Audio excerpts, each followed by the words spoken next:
Hello everyone. Today we will discuss important topic in commerce जो PYQ में आया previous year question paper में आया हुआ है जिसमें चार इंपॉर्टेंट टॉपिक्स है related to banking and overdraft facilities like business जो डील करते उस टाइम पे जो रिलेटेड है जो कंटेंट ठीक है उससे रिलेटेड हम डिस्कस करेंगे एंड आप हमारे चैनल को सब्सक्राइब करें। हम पूरी एक प्लेलिस्ट प्रिपेयर करेंगे, आप चेक कर सकते हो CUTPG important topics related to commerce. ठीक है, तो now we will start. Now the first topic is bill of lading। क्या होता है? The bill of lading is a crucial document and international trade and transportation that serve multiple functions. It is issued by courier to a shipper as a contract for the transportation of goods and acts as evidence of ownership, receipt and terms of shipping. Means like जब हम goods internationally ship के through ठीक है हम cell या वो करते हैं तो एक बंदा जो रिसीव करता है दूसरी कंट्री के अंदर उसको हम इश्यू करते हैं कि जो रियल में ओनर है जो रिसीव करेगा गुड्स को ठीक है बिल ऑफ लैडिंग इसके अंदर जो इम्पोर्टेंट जो की फंक्शंस है बिल ऑफ लाइडिंग के अंदर the bill of lading serve as receipt of goods first means the bill of lading serve as a proof that the courier has received the goods in good condition from the shipper for the transportation। Ship में जो goods जाती है एक country से दूसरी country के अंदर जब एक रिसिप्ट वो सेंड करेगा शिपर मतलब कि जो शिपर क्या करेगा सेंड करेगा जो में गुड्स प्रॉपर कंडीशन में अच्छी कंडीशन में गुड्स रिसीव हो गई जो रिसीवर है उसको एक प्रूफ भेजेगा ठीक है। फिर contract of carriage it establish the terms and conditions under which the goods will be transported and delivered. जो टर्म्स एंड कंडीशंस होंगी कॉन्ट्रैक्ट के अंदर किस कंडीशन में गुड्स और ट्रांसपोर्ट की जाएगी। Title of ownership the bill of landing represents ownership of the goods and जो बिल ऑफ लैंडिंग क्या होता है कि जो ओनर कौन है गुड्स का एंड ये जो बिल ऑफ लैंडिंग है लैंडिंग वो हम ट्रांसफर भी कर सकते हैं अनदर पार्टी को ठीक है जिसको लाइक नेगोशिएबल डॉक्यूमेंट होता है। नेगोशिएबल डॉक्यूमेंट जो इंपॉर्टेंट है इसको हम कहेंगे जो ट्रांसफरेबल जो ट्रांसफर कर सकते हैं one party to one another party जो ट्रांसफरेबल है ओनरशिप। अब इसमें जो लाइक ये इम्पोर्टेंट यही था इसके अंदर। अब ये इतना इम्पोर्टेंट नहीं है। नाउ अब लेटर ऑफ क्रेडिट जब लेटर ऑफ क्रेडिट कब इश्यू किया जाता है letter of credit is a financial instrument issued by a bank और financial institutions that guarantees payment to a seller on behalf of a buyer under specific conditions. It is widely used as international trade to mitigate risk and ensure secure transactions between the parties in different countries like जब एक एक नाम हम दो नाम assume कर रहे हैं जैसे रोहन है ठीक है वो गुड्स सेल कर रहा है कहाँ पे आ, रोहन इंडिया से बिलोंग करता है वो गुड्स सेल कर रहा है यूएस के अंदर ठीक है वहां पे है सोहन ठीक है। तो अब रोहन है वो पेमेंट कैसे रिसीव करेगा सोहन से ठीक है उसको ट्रस्ट ट्रस्ट नहीं है ठीक है रोहन को सोहन पे ठीक है कि वो पेमेंट कर पाएगा अगर नहीं कर पाएगा ठीक है। तो बैंक सोहन को जो यूएस में है सोहन उसको एक लेटर ऑफ क्रेडिट इश्यू करेगा कि अगर ये पेमेंट नहीं करेगा तो मैं करूंगा ठीक है बैंक खुद कहेगा मैं करूंगा ठीक है। Bank as a role of trust का प्ले करता है कि ट्रस्ट रोल मतलब ट्रस्ट करेगा और लाइक ट्रस्टेबल रोल प्ले करेगा कि अगर ये पेमेंट नहीं करेगा तो मैं करूंगा ठीक है। तो goods receive like goods sell कर देगा सेलर ठीक है। लाइक हम इसको सिंपली लैंग्वेज में एक सेलर होगा एक बायर होगा ठीक इंटरनेशनल ट्रांजेक्शन हो रही है ठीक है। तो इसको रिस्क को मिटिगेट करने के लिए बैंक क्या करेगा अगर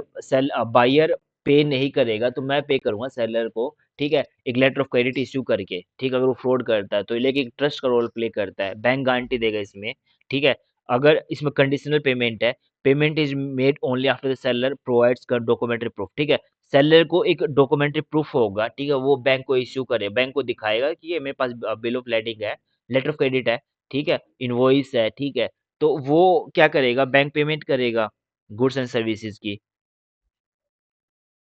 ये लेटर ऑफ क्रेडिट एक डॉक्यूमेंट होता है और इसको क्या नॉर्मली मिटिगेट ऑफ रिस्क को मिटिगेट करने के लिए किया जाता है। बैंक ओवरड्राफ्ट क्या होगा, जब एक बैंक ओवरड्राफ्ट जो फाइन थर्ड पॉइंट है, थर्ड जो मेन टॉपिक है bank overdraft is a financial facility provided by a bank that allows an account holder to withdraw more money than is available in their account balance up to pre approved limit. Bank overdraft क्या होगा कि एक bank के अंदर जो हमारा account है, ठीक है, तो उससे एक extra overdraft like extra amount withdraw करना, बैंक एक लिमिट डिसाइड करता है कि एक अच्छा कस्टमर है, ठीक है, हम लॉन्ग टाइम से बैंक से ट्रांजेक्शन कर रहे हैं, बैंक को ट्रस्ट है कि पेमेंट कर देगा, तो एक बैंक क्या करेगा कि एक एक स्पेसिफिक लाइक पीरियड के अंदर लाइक बैंक ओवरड्राफ्ट इतनी लिमिट के अंदर आप इतना अमाउंट विड्रॉ कर सकते हो। लाइक बैंक ओवरड्राफ्ट एक लाख की लिमिट है, ठीक है, आप 1 लाख तक का लिमिट अमाउंट विड्रॉ कर सकते हो बैंक पे, आपके अकाउंट में चाहे बैलेंस नहीं हो तब भी विड्रॉ कर सकते हो एक्स्ट्रा अमाउंट, ठीक है, लाइक ओवरड्राफ्ट फैसिलिटीज दे दी। ये नॉर्मली जो करंट अकाउंट होल्डर होते हैं उनको दिया जाता है, जो रिच इंडिविजुअल्स होते हैं, बैंक ओवरड्राफ्ट फैसिलिटी जो पेमेंट लाइक उनको कुछ बिजनेस के अंदर यूज किया जाता है, ठीक है, जिनका करंट अकाउंट है, लाइक शॉर्ट टर्म के लिए एक क्रेडिट फैसिलिटी देनी। अगर मान लो छोटी मोटी लाइक थोड़ी छोटी मोटी बैंक को लाइक बिजनेस को पेमेंट करनी है कहीं पे भी, ठीक है, तो बैंक क्या करते हैं, ओवरड्राफ्ट फैसिलिटीज दे देगा। अब बिल ऑफ एक्सचेंज क्या होता है, बिल ऑफ एक्सचेंज एक डॉक्यूमेंट होता है जिसके अंदर दो पार्टी होती है और एक लाइक हम गुड्स परचेज कर रहे क्रेडिट के अंदर, ठीक है, लाइक एक बिजनेस, ठीक है, सेलर क्या है कि गुड्स प्रोवाइड प्रोवाइड करेगा, सेल करेगा बाइयर को, तो बाइयर क्या है उसके पास पेमेंट अभी नहीं है, वो एक बिल ऑफ एक्सचेंज इश्यू करेगा सेलर को कि मैं इतने टाइम के अंदर एक स्पेसिफिक अमाउंट फिक्स अमाउंट दूंगा, ठीक है, तो एक बिल ऑफ एक्सचेंज रिटर्न में एक इश्यू करेगा डॉक्यूमेंट, ठीक है, तो अगर वो पेमेंट नहीं करता, डिफॉल्ट करता है, तो जो सेलर है उसमें केस कर सकता है, फाइल ए कंप्लेन, ठीक है। जैसे कि एक फाइनेंशियल इंस्ट्रूमेंट और नेगोशिएबल इंस्ट्रूमेंट ट्रांसफरेबल होता है, जो शो करेगा, ठीक है, उसी को ही पेमेंट रिसीव होगी, use to in trade and commerce to facilitate transaction, it is return में होगा, अनकंडीशनल ऑर्डर है, ठीक है, हमें पेमेंट करनी ही पड़ेगी बाय वन पार्टी जो drawer to another party drawee, दो पार्टी होती है, एक ड्रोवर होगा एक ड्रॉई होगी, to pay a certain sum of money to a third party. Like अगर मान लो सेलर रिसीव नहीं कर रहा है वो लेटर ऑफ क्रेडिट और किसी को जो सॉरी बिल ऑफ एक्सचेंज और किसी को दे देता है, तो वो पेमेंट रिसीव करेगा उसके उसके बिहाफ पे, ठीक है, of the document pre determined future date, ठीक है, उसमें एक पहले से डिसाइड हो रही है इतनी फ्यूचर डेट के अंदर और डिमांड, ठीक है, मतलब पे करना पड़ेगा। इसमें ड्रोवर कौन होता है, द पर्सन और entity that creates the bill, जो व्यक्ति बाइयर है वो बिल क्या करेगा, ड्रॉ करेगा, ठीक है, ड्रॉई क्या करेगा। अब ड्रोवर का होना रिसीवर, जो सेलर होता है सेल करता है गुड्स को, द पर्सन और entity who on whom the bill is drawn and who direct to make, जिसको हमें पेमेंट करनी है, पे ही क्या होगा, जिसको जो पेमेंट रिसीव करेगा फाइनली, ठीक वो पे ही होगा। अनकंडीशनल ऑर्डर है, it contains unconditional order to pay, meaning payment is not subject to any conditions, ठीक है, पेमेंट की ही जाएगी, कोई कंडीशंस नहीं है इसके अंदर,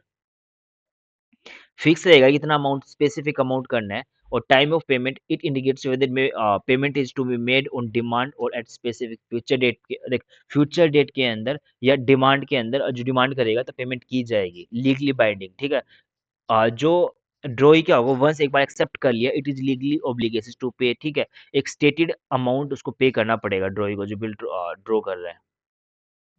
जो बायर है, ठीक है। नेगोशिएबल होता है, मतलब ये नेगोशिएबल एक इंपॉर्टेंट टर्म है, ठीक है, जो एक ट्रांसफरेबल होता है, ठीक है, कोई भी document it can be transfer to another party through endorsement making it is negotiable instruments, ठीक है। अब 4 ये इम्पोर्टेंट है, इसके बाय चांस से कोई क्वेश्चन आता है कि क्या कहता है बिल ऑफ एक्सचेंज, लेकिन को स्टेटमेंट दे देगा, ठीक है, इसके अंदर कौन-सा वो आएगा, जैसे कि एक हाँ, जैसे कि कोई स्टेटमेंट दे देगा, इसके अंदर जैसे बिल ऑफ एक्सचेंज आएगा, बैंक ऑफ ड्राफ्ट आएगा या लेटर ऑफ क्रेडिट आएगा, ठीक है, एंड बिल ऑफ लेडिंग आएगा, 4 ऑप्शंस दे देगा, ठीक है। तो हमें एक स्पेसिफिक मीनिंग पता होना चाहिए, बिल ऑफ लेडिंग क्या होता है, लेटर ऑफ क्रेडिट क्या होता है, ठीक है, बिल ऑफ एक्सचेंज क्या होता है, इनका मीनिंग पता होगा तो हम इजीली मार्क कर सकते हैं आंसर, ठीक है। जो नेक्स्ट टॉपिक हम जो इश्यू करेंगे, जो चेयरमैन हो गया, ठीक है, डायरेक्टर और सेबी मॉनिटरिंग से रिलेटेड डेट ऑफ ये कब स्टैब्लिश हुए, इनसे रिलेटेड जो इंपॉर्टेंट टॉपिक्स वो कवर करेंगे। Till then subscribe our YouTube channel, share this video, and we will create a playlist of these YouTube videos. ठीक है, name important topics of CUTPG commerce. ठीक है, थैंक यू। और हमारे like video को ज़्यादा से ज़्यादा अपने फ्रेंड्स को शेयर कीजिए, और थैंक यू।